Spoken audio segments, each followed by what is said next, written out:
y Democracia TV para todo el mundo.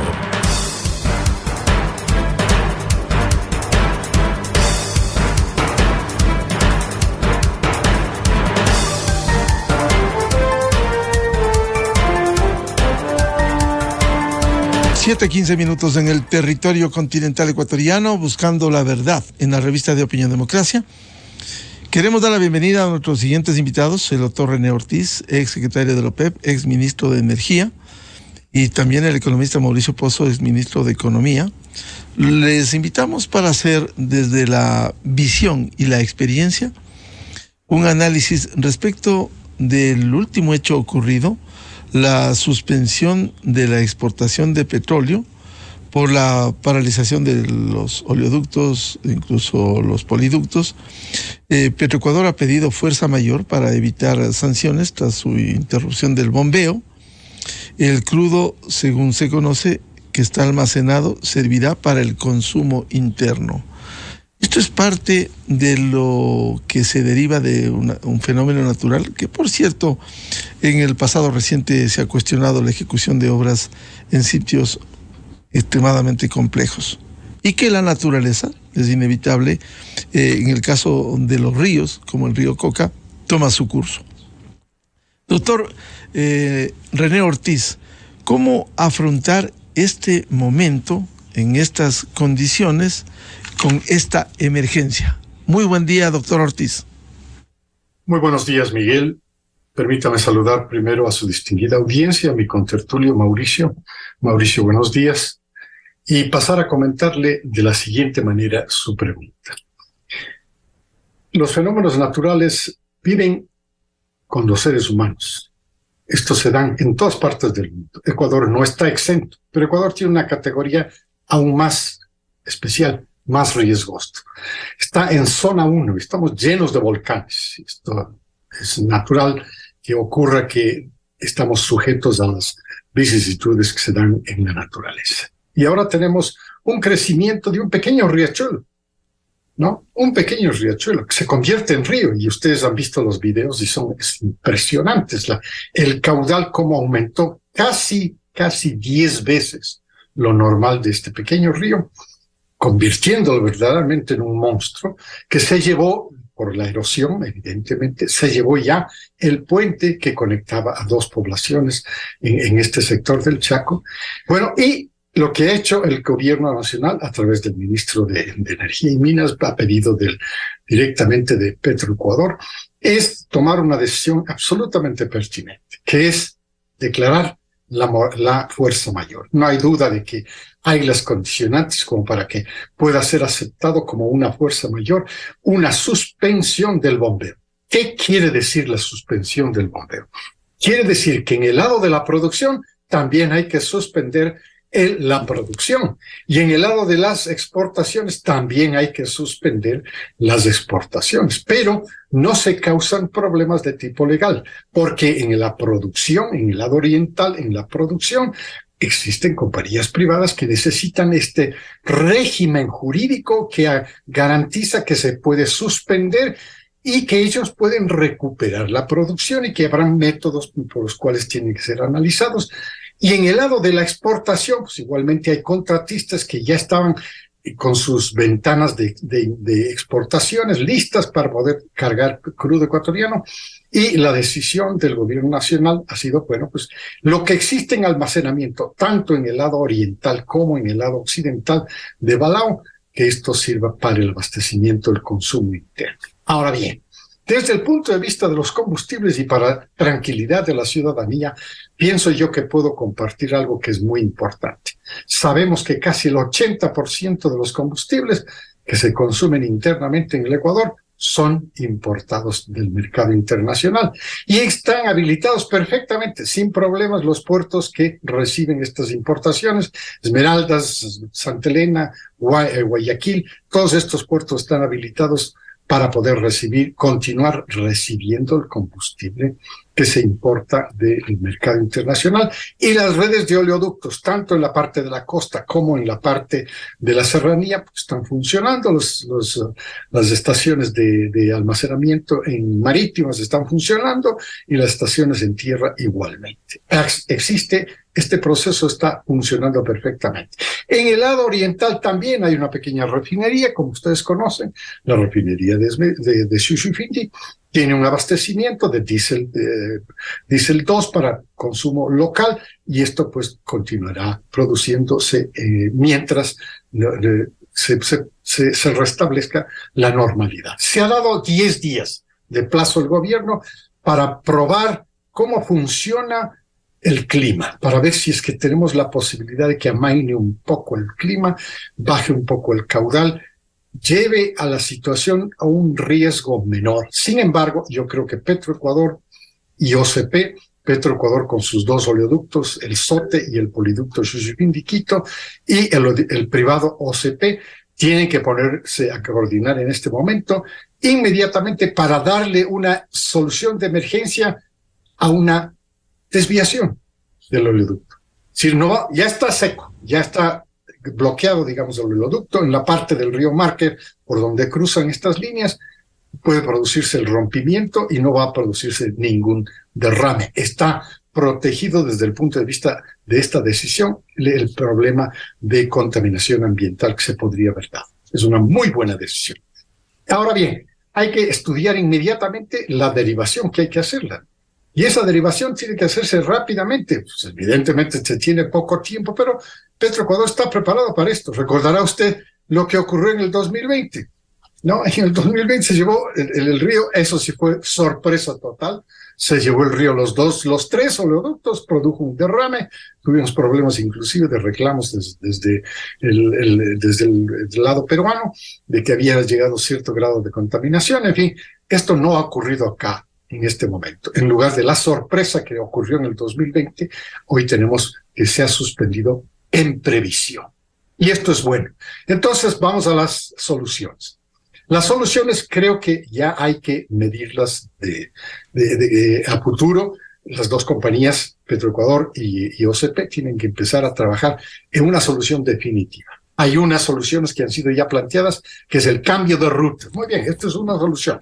Perfecto. Segundo, hay una solución que se puede también tomar a largo plazo, en mi opinión, y es, por ejemplo, todos los cruces de ríos son subterráneos. Punto. Ya ocurrió, recordarán, en tiempos del presidente León Febres Cordero, también ocurrió un terremoto, se llevó el puente, se llevó los oleoductos, se llevó todo, el río Alguarico. Hoy día es enterrado, el cruce por ese río está enterrado. O sea, ya no está sujeto directamente a la embestida del caudal que crece con motivo de las temporadas altas de lluvias, y en este caso el río Márquez. Entonces, y también hay soluciones temporales. Tenemos una conexión con el OTA, que es el oleoducto colombiano del sur, que conecta Orito con Tumaco, y entonces también se puede conversar con el país amigo Colombia y la compañía Ecopetrol que maneja esto, para poder hacer la utilización de la conexión que tenemos por el río San Miguel entre Lago Agrio y Orito, para que pueda también continuar bombeando parcialmente en función de la capacidad que pueda permitirnos el bombeo por este oleoducto OTA. En tiempos del presidente Febres Cordero, y termino con esta parte, en tiempos del presidente Febres Cordero, todavía Ecuador era miembro de la OPEP, y acudimos también a la OPEP, y se hicieron gestiones con la OPEP y tuvieron respuestas favorables.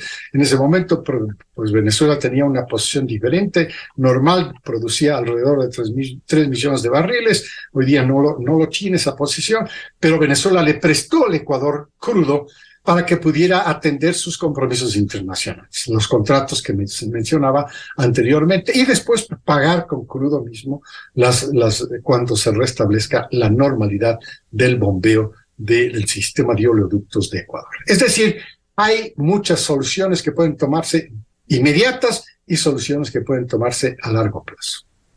Bienvenido al economista Mauricio Pozo, exministro de Economía y Finanzas. ¿Cómo ve esta situación, la suspensión de la exportación de petróleo por este problema de fuerza mayor tras la caída del puente sobre el río Márquez, afluente del río Coca. El doctor René Ortiz, con toda su experiencia, nos daba cuenta de los estudios de derivación que se hace. Por cierto, esto va a tener un costo para el Estado y un costo para los OCP, a sabiendas y entre paréntesis, contrato de los OCP que ya termina, cómo va a invertir, si hay que hacer un nuevo trazado, dar más garantía, más seguridad al paso del petróleo. ¿Cómo ve esta situación, economista Mauricio Pozo? Buen día. Buenos días, Miguel, gracias por la entrevista, saludando a René.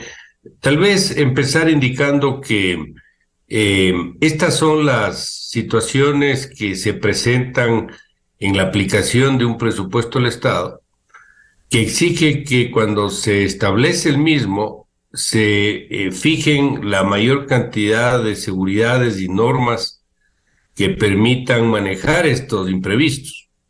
Ahora el gobierno está adoptando decisiones para evitar un problema mayor. Y en esa línea, pues está con esta decisión de la suspensión de la producción, para que cuando se llegara a producir un evento no genere mayores problemas de los que la propia suspensión va a producir.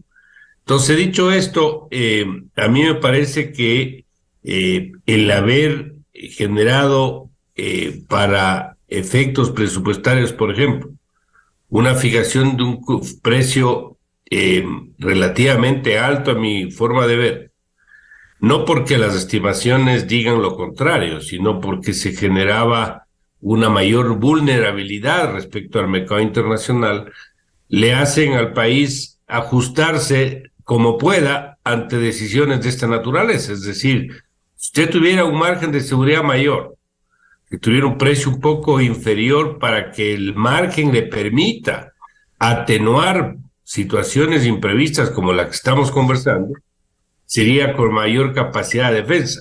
Como no tiene eso y se puso medio al filo de la navaja para efectos presupuestarios, lo que le va a tocar al gobierno es hacer reducciones de gastos en otros sectores, en otros objetivos, o simplemente cubrirse con nuevo endeudamiento, sea interno o sea externo.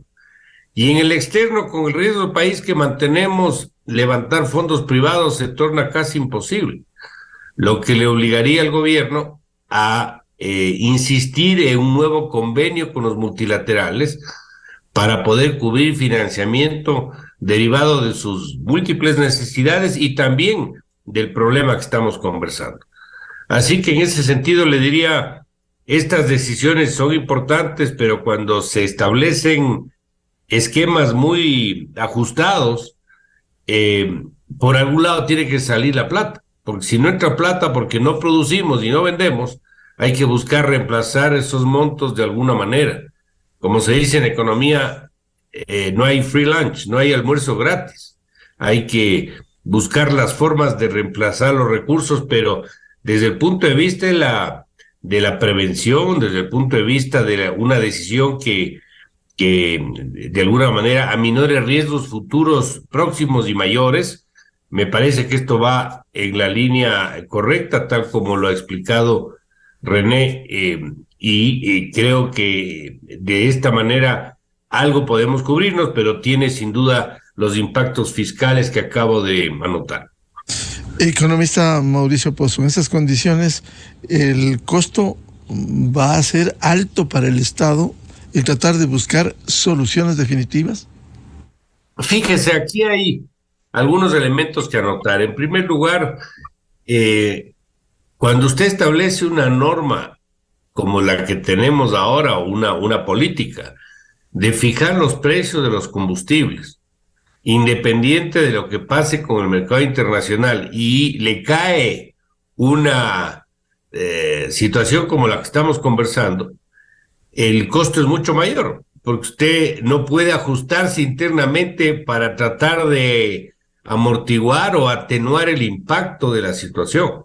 Y esto sí es un problema, porque le genera un costo mucho mayor. Esta era parte de la lógica por qué se buscó mantener una política de fijación de precios de derivados que de alguna manera se mueva de acuerdo a la situación y de acuerdo al mercado internacional.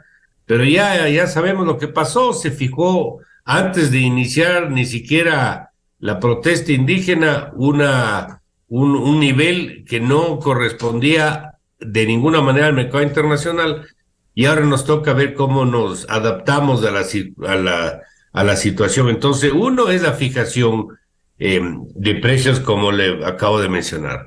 La otra es, obviamente, los niveles límites del presupuesto, como acabo también de explicar, y el otro elemento es que el gobierno en estas fechas acaba de anunciar unas decisiones de aumentar gastos en algunos rubros. Obviamente tendrá que hacerlo dentro del presupuesto que está vigente, pero esto de alguna manera va en contravía con ello, porque tiene recursos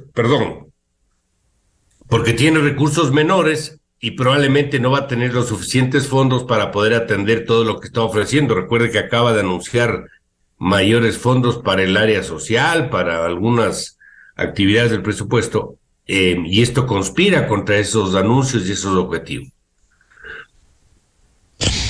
Doctor René Ortiz, si esto evidentemente va a tener su costo, por cierto, siendo necesarios esos recursos, la mejor inversión será asegurar el tránsito, el transporte del petróleo y los derivados. En ese sentido, el Estado tendrá que hacer esas inversiones, y como bien citaba como alternativas del economista Mauricio Pozo, pero también en el caso del OCP, el cambio de ruta implicaría recursos, y el contrato está por fenecer. ¿Qué debiera hacerse para asegurar que, al igual que el SOTE, el OCP se tenga una variante en las zonas de peligro? Muy bien, la pregunta es muy pertinente. En el caso de Petroecuador depende de la capacidad financiera que ponga el gobierno a disposición de Petroecuador. Esto es un extra, esto no estaba previsto, estas derivaciones que tienen que hacerse de manera emergente ahora, inmediatamente, aprovechando esta oportunidad de la fuerza mayor, que es, ya Petroecuador maneja perfectamente este tipo de situaciones emergentes. Lo puede hacer dentro de los plazos mínimos que tenemos. En el caso del 2020, cuando se rompió los 3 oleoductos, tomó más o menos 20 días y ya estaba restablecido. Yo creo que aquí también la derivación puede tomar un tiempo relativamente corto. Y necesita un presupuesto adicional extra que no estaba contemplado. Pues, naturalmente, para estas situaciones tiene que recurrir Petroecuador, como es una empresa del Estado, tiene que recurrir al Estado ecuatoriano, al gobierno, para que le pueda financiar esta emergencia, ¿no? Y en el caso de OCP, es cierto, para el diciembre del 2023 termina el contrato de OCP, es una firma privada que nació con este contrato. Ese contrato ha funcionado perfectamente.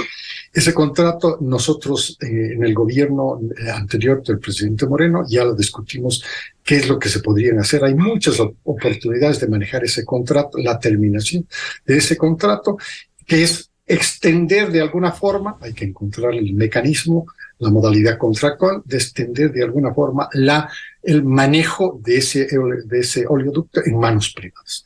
En manos de Petroecuador sería un riesgo inmenso.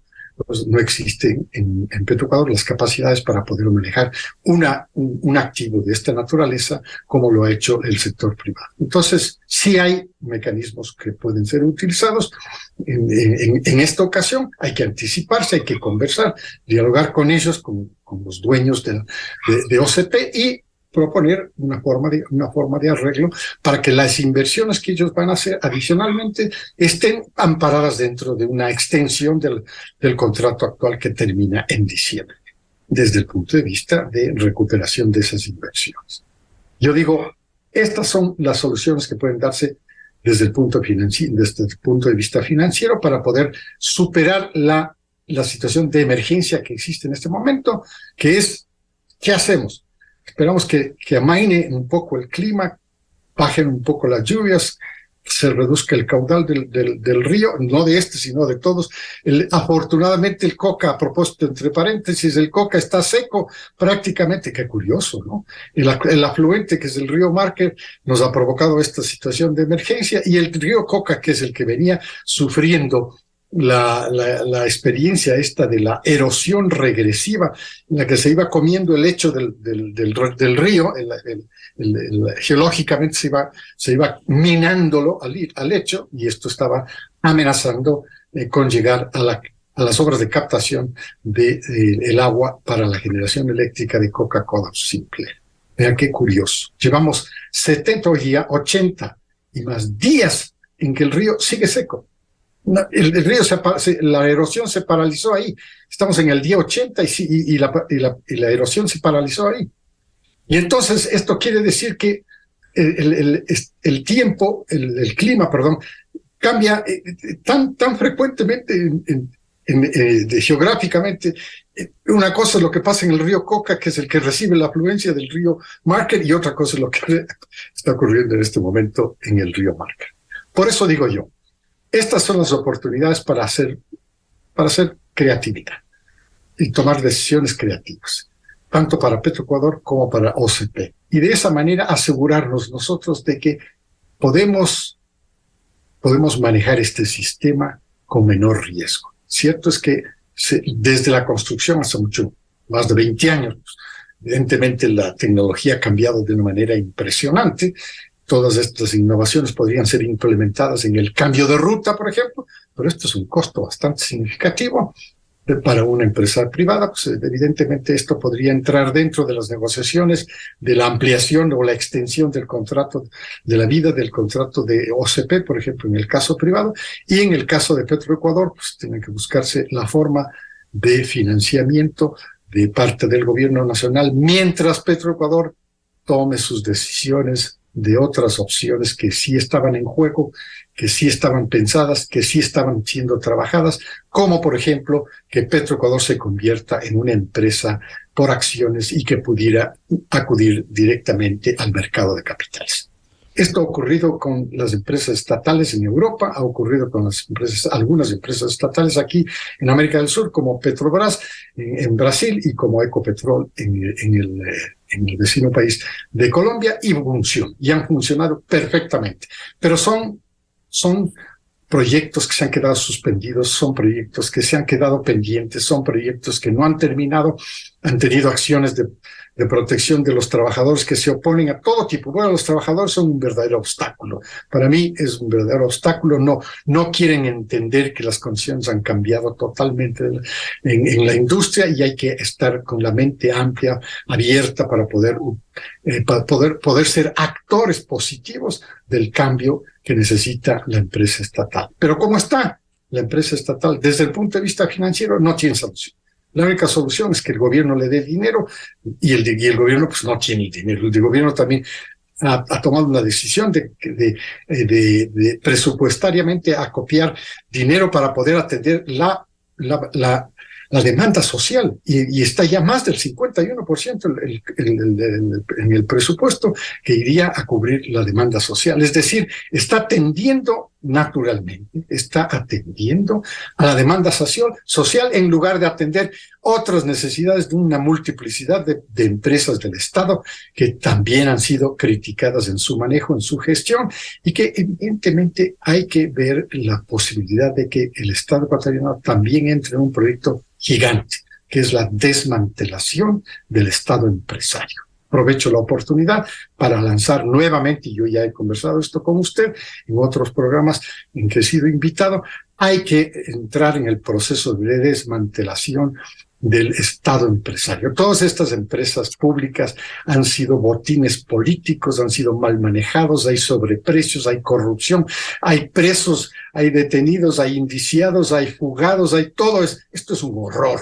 Y claro, aquí están las oportunidades para hacer los cambios. Esta es una más de las oportunidades. Hay una emergencia, hay que atender esa emergencia, pero hay que pensar cómo esta emergencia nos puede conducir a otro tipo de soluciones viables, como el desmantelamiento del Estado empresario. Una de las empresas, Petroecuador. Doctor Ortiz, volviendo al tema, esta emergencia de la suspensión de la exportación petrolera, ¿cuánto puede incidir en las condiciones actuales con el precio actual en los ingresos? A sabiendas, como bien decía el economista Mauricio Pozo, aquí hay recursos que se desperdician. Por ejemplo, el subsidio que se mantiene en condiciones que pudiera servir para otro tipo de fines. También, esta es la oportunidad de hacer una revisión completa. Hay que invitar a quienes propusieron el diálogo que busquemos nuevamente el funcionamiento del mecanismo que se estaba utilizando antes del congelamiento de los precios de este segmento, porque este es solamente un segmento del mercado de combustibles. El mercado de combustibles subsidiados es solamente gasolina extra, diésel y gasolina de Ecopaís. Este es el que se ve. El otro segmento del mercado de combustible está libre. Simplemente entra, se compra al mercado internacional a precios internacionales, se vende igualmente aquí adentro a precios internacionales. Este no tiene ningún problema. Pero el de precios subsidiados definitivamente puede ser la oportunidad para reabrir el diálogo con quienes han demandado el congelamiento y conversar con ellos la forma como se planteó anteriormente. Y anteriormente un planteamiento para el diésel de un ajuste, y lo llamo ajuste porque el diésel puede subir y puede bajar, y en efecto estamos viendo que en el segmento de mercado que está libre, suben los precios y bajan los precios, y está funcionando. Entonces aquí también se puede volver a pensar en el proceso de ajuste mensual, ¿no? Es una fórmula matemática que funciona, ¿no? Funciona bien porque funciona en función, perdón, la cacofonía, funciona en función del comportamiento del mercado internacional de productos, de combustibles de origen fósil, y entonces fácilmente nos podemos acomodar. Para el diésel al 3%, así quedó, está suspendido. No está eliminado, está suspendido. Y para la gasolina, las importaciones de gasolinas de alto octanaje, para la mezcla con gasolinas de bajo octanaje que se producen en las refinerías, esta mezcla que se ajuste, en el 5%. Y esto hay que negociarlo con estos grupos que son los que propusieron la suspensión, que propusieron el congelamiento del esquema que estaba funcionando anteriormente. Economista Mauricio Pozo, antes de volver al tema de esta emergencia, este comentario del doctor René Ortiz sobre la revisión del ajuste mensual, siendo importante desde una visión técnica que redunda en beneficio de los ecuatorianos, del Estado ecuatoriano, gobiernos como del izquierdista presidente colombiano Gustavo Petro sinceró los precios y se avanzó en eso. Aquí casi, perdóneme, resulta mala palabra poner en la mesa esto, porque no hay manera por la acción politiquera que se esgrime para evitar esto que ellos consideran emblemático por décadas. Por favor. Miguel, si usted hace una revisión de cuál es la política en esta materia de los países vecinos, obviamente quitándole a Venezuela del comparativo, usted va a ver que el Ecuador es la excepción. Mantiene una política de aplicación de precios de derivados absolutamente, yo le diría, irracional, y que termina beneficiando a los que no le debe beneficiar el Estado. El Estado está para ayudar a la gente que necesita, no para la gente que no necesita. Estamos haciendo exactamente al contrario de lo que es el manejo de una política, en este caso de subsidios. Los subsidios son para sectores o personas o segmentos de mercado, no son para usted no puede subsidiar precios. Estamos subsidiando un precio. Y eso no tiene, desde el punto de vista técnico, ningún asidero. Fíjese algo, cuando se inició el ajuste mensual del precio de los derivados, había un aumento mensual del 5%. Hubo ahí toda una protesta de sectores, como siempre hay, y se le ajustó al 3%. ¿Qué es lo que se hizo? De alguna manera, se postergó un poco la fecha para alcanzar los niveles internacionales. Pero se mantuvo la política, se mantuvo la reforma, y eso después se congeló. por ponerle algún verbo ahí. Y es lo que estamos ahora viviendo. Creo que lo que está sucediendo con la paralización de la producción y la exportación es una oportunidad para poder adoptar decisiones que sean de beneficio para la mayoría de los ecuatorianos. Con la decisión que adoptaron de congelar, dejando libre, por ejemplo, el caso de la gasolina súper. El consumo de la gasolina súper, hasta donde conozco, se ha bajado a menos del 5%. Por lo tanto, el grueso sigue siendo sujeto a esta decisión, a mi criterio, poco adecuada y poco correcta del manejo del precio de los derivados. Entonces sí creo que es una gran oportunidad para ello. Fíjese algo que quería anotar. El impacto en el caso de los precios del petróleo para las finanzas públicas, en términos anuales, es más o menos, obviamente depende del nivel del precio, pero más o menos de 70 a 80 millones por cada dólar que baja el precio del barril. Si usted baja $10, son 700 millones u 800 millones menos de ingresos. Así de simple, no hay dónde perderse. Si a eso usted le carga una paralización de la producción por razones externas, como las que estamos viviendo, el impacto es mucho mayor. Y esto obviamente se compadece cuando uno hace una revisión, por decirle, de cuánto han pesado los ingresos petroleros en los ingresos totales en la última década. Justo ayer estaba revisando algunos números, y estos han fluctuado. En el año 2012 es donde más peso, o cuando más pesó el ingreso petrolero respecto al total de ingresos del presupuesto del Estado, me refiero, que llegó a ser el 43%. Esto hacia adelante tuvo sus grandes variaciones, y el 2016 es donde menos representó el 21%. Entonces, hay una variabilidad tanto por precio y también por volumen, cuando ha bajado la producción, por ejemplo, en lo que representa el ingreso petrolero al presupuesto. Entonces, con esta volatilidad, que no sabemos lo que va a pasar, no sabemos lo que se puede presentar, no sabemos lo que va a pasar con el precio en el mercado internacional, es absolutamente fuera de toda lógica tener una rigidez, pongámoslo así, externa, y tener también una rigidez interna, porque mantener el esquema que tenemos es una rigidez interna también. Entonces, creo que los argumentos, Miguel, sobran para aprovechar, pongámoslo entre comillas, de esta situación para hacer una revisión sobre el manejo de los subsidios que tenemos en el Ecuador. En segundo lugar, por cierto, que averigüen nomás cuánto cuesta el galón de gasolina en el Perú o en Colombia, y vean cuánto cuesta en el Ecuador. El otro elemento que me parece importante anotar es que usted recordará que en el gobierno anterior, cuando estuvo René y estuvimos en funciones, se produjo el proceso de fusión entre Petroamazonas y Petroecuador. Ese proceso tenía que hacia adelante venir acompañado de cierto tipo de reformas al interior de la institución. A estas alturas, año 2023, si a mí me preguntan, mi respuesta es no sé. No sé en qué quedó ese proceso, no sé si se pudo avanzar. Recuerdo que que me corrijan si estoy mal, cerca de 10,000 empleados entre las dos instituciones. La idea era entrar en un proceso de mejora en la gestión, en la administración, pero no sé cómo está. Yo creo que estamos igualitos. Claro, pero permítame, economista Mauricio Pozo, sigue pendiente la auditoría externa.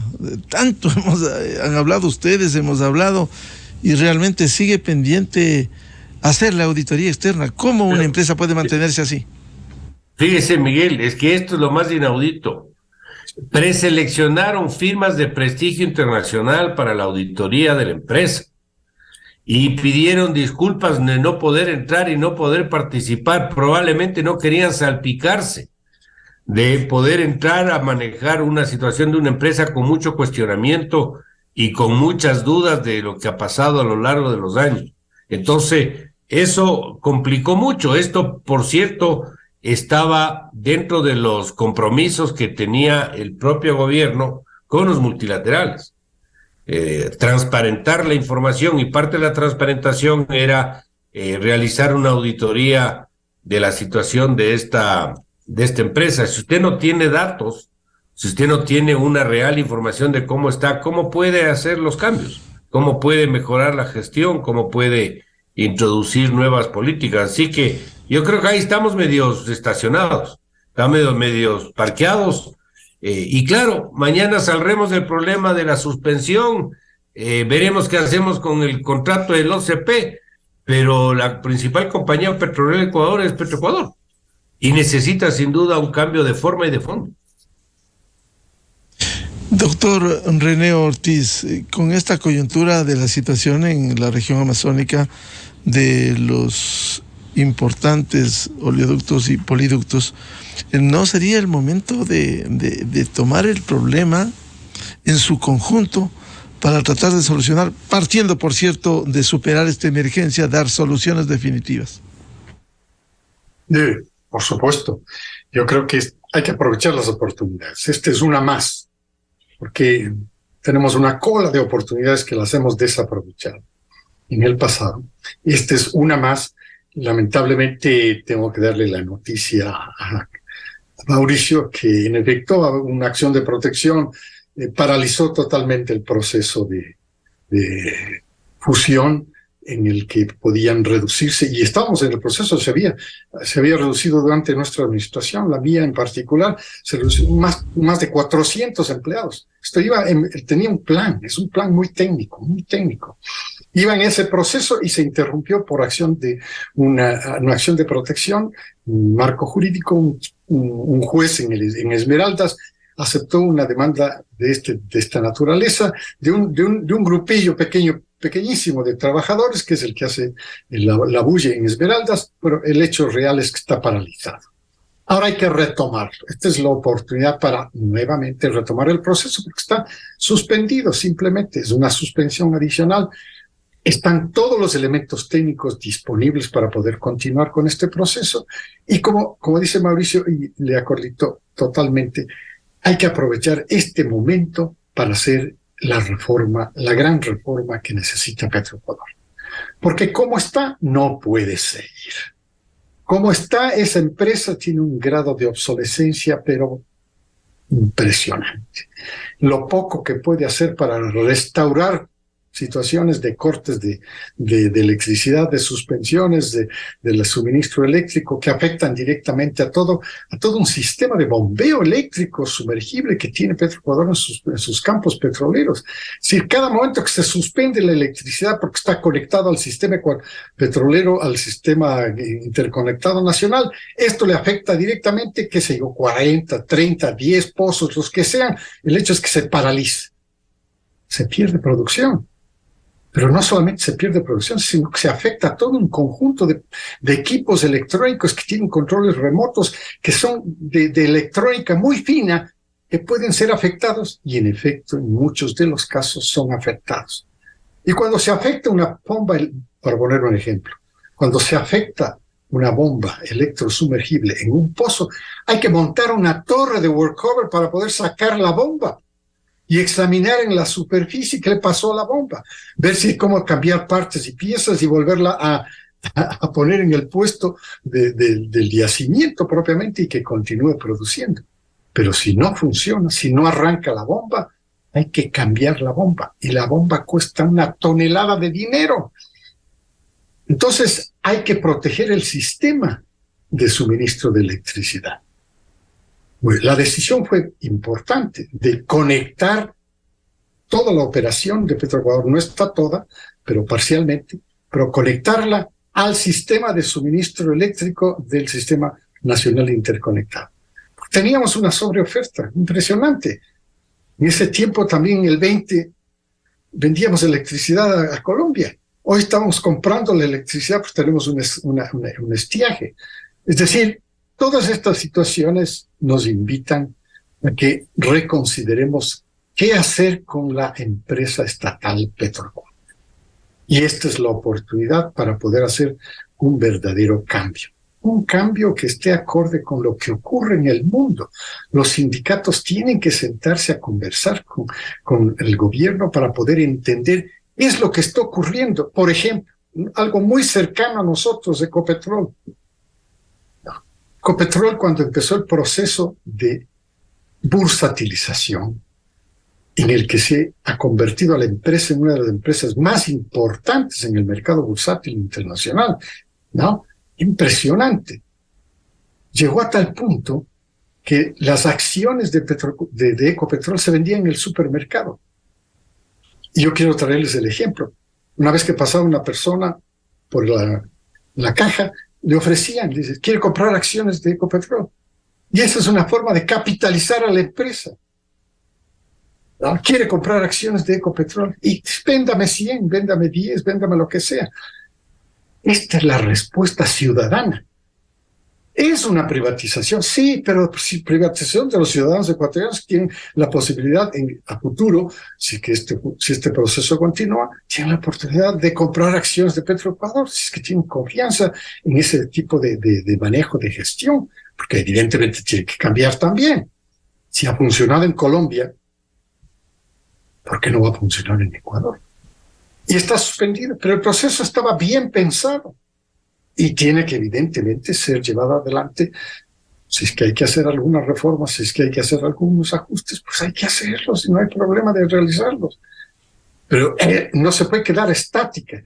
Podemos superar el momento de la emergencia y la fuerza mayor está por 10 días aproximadamente. Muy bien, pero ¿qué hacemos después de los 10 días? Eso tenemos que continuar la vida, pero no puede continuar con la empresa como está. La empresa necesita una gran reforma. Economista Mauricio Pozo, de no darse esta reforma, ¿cuál es el futuro en condiciones, poniendo parches, tapando esta realidad que hoy nos vemos afectados temporalmente, confiamos que sean muy pocos días, con la suspensión de exportación de petróleo? Fíjese, Miguel, cuando se inició el actual gobierno, se indicó que la meta era alcanzar 1 millón de barriles de producción. Yo creo que eso quedó para, como dicen, el sueño de los justos. Yo no sé cómo vamos a llegar a eso. Y obviamente inmerso en ese problema está la situación de la empresa, la situación de Petroecuador. O sea, en la situación como está, lo que bien anota René, de poderle sacar al mercado de capitales a la empresa, es imposible porque cualquier comprador de cualquier papel lo que va a decir, bueno, ¿cuál es el emisor del papel? ¿Cómo está la empresa para poder comprar? En la situación actual nadie le compraría $1, porque obviamente nadie sabe lo que está pasando. Entonces eso es un tema muy complicado porque compromete un ingreso importante, como mencioné, dependiendo del precio, pero entre 1/3 y 1/4 de los ingresos del Estado en el presupuesto es por la vía del petróleo. Entonces no es un tema marginal que como dejarle nomás fuera y no darle la importancia que corresponde. Ahí hay que hacer todos los esfuerzos para que eso se pueda producir. Y esto pasa por algunos cambios, lo que estábamos hablando de la empresa fusionada y los cambios que se suspendió, como anota y explica bien René, es un tema que algún rato va a tener que reanimarse, porque caso contrario, ¿cómo vamos nosotros a mantener una estabilidad fiscal futuro cuando uno de los componentes de la estabilidad, que es el ingreso petrolero, está sujeto a un manejo que nadie sabe cómo va a terminar, ni cómo se va a llevar? Y ahí hay unas estructuras muy complicadas también, Miguel. O sea, al interior de la institución hay una estructura burocrática que complica la gestión de cualquier administrador y de cualquier ministro.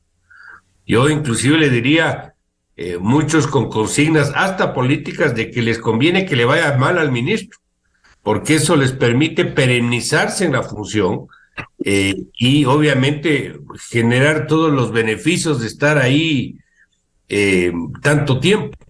Entonces, eso no admite ningún tipo de discusión. La reforma institucional es importante. Ahora, ahí obviamente el gobierno, en funciones o el siguiente, tendrá que ver cómo maneja la difusión y la información de esos cambios para que no se politice el tema y que no se lo vea como que se quiere privatizar la empresa o algún tipo de eso, cuando lo que se quiere es tratar de darle mayor certidumbre a los ingresos de los propios ecuatorianos, con la principal empresa de generación de recursos. Pero esto a veces cae siempre en el terreno político, y claro, cuando cae en el terreno político es también de impredecibles resultados, porque o queda en el aire, o no prospera, o simplemente impide que se lleguen a las metas. Es una institución que va a requerir estos cambios, inclusive yo le diría, para que esa reforma permita la atracción de inversión extranjera que tanto necesitamos. La inversión extranjera también ve sus pares, con quienes va a tener que manejarse, y eso creo yo que es otra de las restricciones, lamentablemente, que se tiene en el sector. En lo poco que conozco, hay dos requisitos fundamentales para buscar atracción de inversión en el sector. El uno es financiamiento, que no tenemos el suficiente financiamiento, y el segundo es tecnología. Si no tenemos tecnología y no tenemos financiamiento, ¿cómo queremos subir la producción de petróleo en el Ecuador? Entonces, hay que crear las condiciones, creo yo, para que esto se produzca, y una de esas condiciones, no es la única sin duda, pero una de esas es mantener una estructura de producción con la empresa estatal ya reformada, y que dé un poco de seguridad y certidumbre a cualquier inversionista que tenga como par la empresa en el Ecuador. Pero resulta difícil, cuesta arriba en estas condiciones, si es que no hay una voluntad política de las partes, porque se entiende que esto tiene que ver también con quienes se han opuesto a estos cambios tan necesarios y urgentes, economista Pozo. Sí, porque eso es la verdad. Fíjese, en la administración pasada se hizo un avance importante, por ejemplo, para que haya la posibilidad de que los privados importen el combustible, y que eso permita un mercado mucho más dinámico, más competitivo, más eficiente. Eso creo que sí dio paso a alguna importación, creo que pagaban algún tipo de acopio, que me ayude René a explicar esto mejor, pero este rato yo quisiera ver muchos que importan y muchos que almacenan y que distribuyen, y no veo.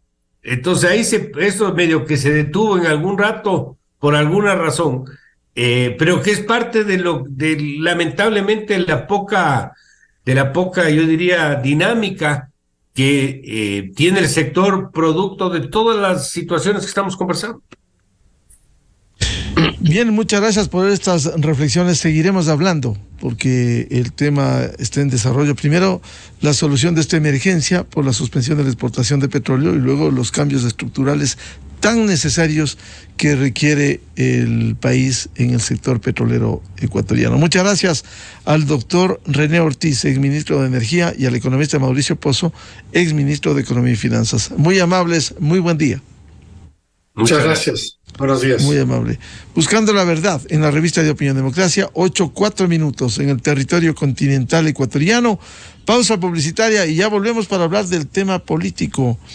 Las secuelas luego de las últimas elecciones seccionales y la consulta popular. ¿Cuál es el capital político que tienen los movimientos y partidos políticos? ¿Se puede hacer cambios, como es uno de los deseos ciudadanos? Por eso se confía poco en la clase política. 3 invitados: el ingeniero César Ron, ex asambleísta; el doctor Juan Cubi, miembro de la Comisión Nacional Anticorrupción; y el doctor Raúl Andrade, analista político. Miguel Rivadeneira en la revista de Opinión Democracia. Inicio de espacio promocional y publicitario.